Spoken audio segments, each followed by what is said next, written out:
Hey guys, welcome back to my channel. So this time it's going to be a Warriors of the Dark Gods Army Showcase. That's because I feel like I finished nearly everything that I would want to paint for my Warriors of the Dark Gods. Warriors of the Dark Gods is an army that you can expand forever and forever basically. Because there's so many options in the army book. There's so many different combinations you can make. So it's a never-ending story if you don't set any limits for yourself. The first picture is my Doomlord together with his Forsworn unit.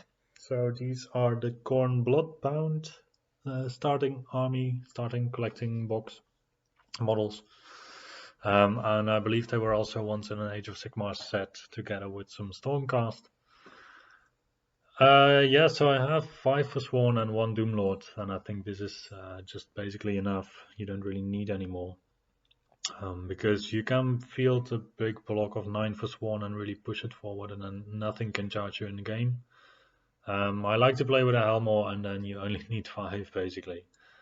Because if you go to a position on the board where not the most dangerous thing of your opponents can charge you, then 5 is just more than plenty, because it's still 15 2-up armor save wounds if you take the spiked shield. And then the Doomlord is just a badass by himself. Yeah, so I never felt the need actually to get more of these guys than just 5. Then we have the warriors that I have. So I have a big unit with great weapon warriors, 15 guys with halberds, and I have 12 guys with hand weapon shield. The hand weapon shield guys are the newer version of the warriors from Games Workshop. And they are a pain to rank up. So I put also some on double bases. So I had a little bit more space for the unit to rank up, even though they are still cramped up in there. Then we have a bit of a zoom on the halberd unit. So the halberd unit that was converted by someone else. It basically, I purchased most of this as second-hand armies. And this guy had converted his warriors with halberds from the new knight kit. So the new knight kit. I think by now it's like 10 years old. So those are the plastic chaos knights that have lances, halberds that look kind of like something in between. This guy gave them to the warriors, and it makes for pretty decent warriors. And then he also had warriors with the great weapon upgrade pack from Games Workshop. So these are actually meant to be great weapons. For a Warriors of the Dark Gods army, I don't really think these are that great weapons. But yeah, it really gives the unit a different feel than the other units. And it makes them have a little bit of a sinister look, I think. Then we go to some characters. So these are my basically my sorcerers on foot. I have 3 of them. One is the Bloodstoker, if I'm right. I can also play him as a Barbarian Chief or as a Chosen Lord. It doesn't really matter. Then in the back we have a model that I really wanted to do. So this is a very old Chaos Sorcerer with a head swap. And in my imagination, he's casting a spell where he casts basically a witch elf to come fight for him. And this is something that I really wanted to do because it combines 2 models on one base. It's not really like cavalry, but it's quite a dynamic model in this way. And I also could practice a little bit with OSL painting. And then in the front we have a miniature that's actually from Privateer Press.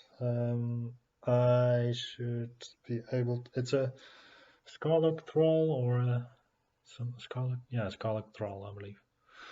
So this is a guy who helps your Warcaster in War Machine Hordes, casting your spells.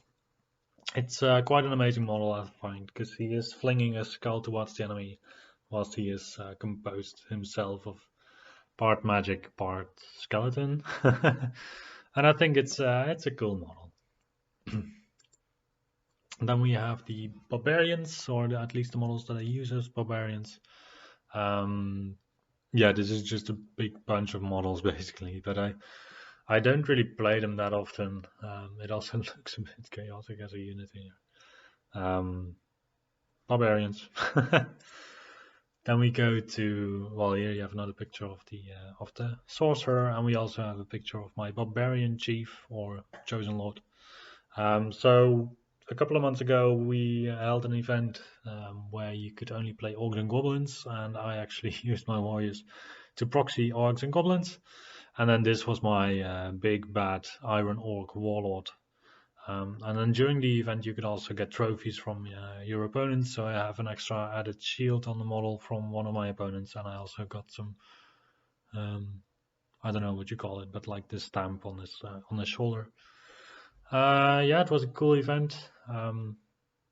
Refreshing to play with orcs and goblins sometime, but it's not really my army. Then in the back we have wretched ones. I was hoping that these minis would actually be a bit bigger than they are, but they are a cool mini or not. Gluttony.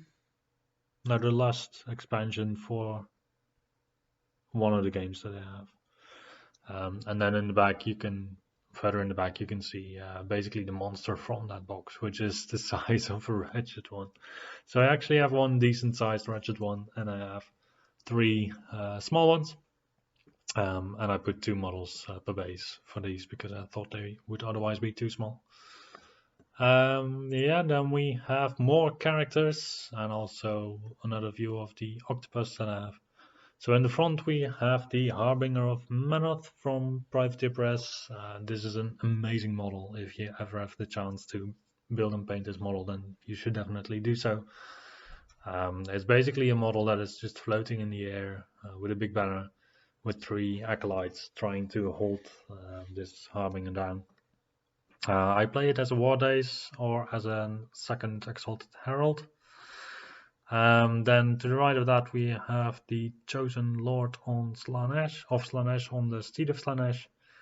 I also played as a Lord on War Days because I found that I could not bear myself to put this on a 50 by 75 millimeter base, because the model really seems to prefer to have a square base, like dynamic wise of the model. So I really didn't want to do anything else than that. Then to the right of that we have a Titan Forge, if I'm correct, wizard on disc basically. Never played them yet, but maybe the time will come one day.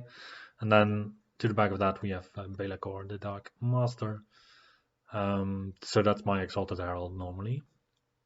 To the left of Belacor we have the Octopus that I use as a Helmo. So my story behind this is that there were some barbarians that found this very crazy looking octopus. They tried to nail it down to the floor basically with these heavy chains and the stumps. So he has chains all around him to try and hold him into place. And well, he's a Helmo, so it doesn't really work because he makes portals and he just is able to move. Here we have another picture of the Helmo, and we have a picture of my giant. It's my tiny giant. Yeah, I have this as my giant. It's not as gigantic as other people have their giants, but it just works as a giant. The rest of my army is also not that overly over the top big, so I think it just matches well within the army also.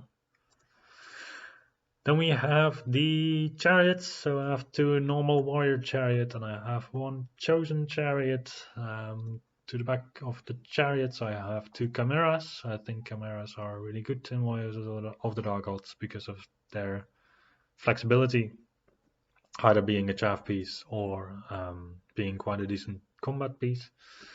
And then behind the chimeras we have a small unit of dragon ogres.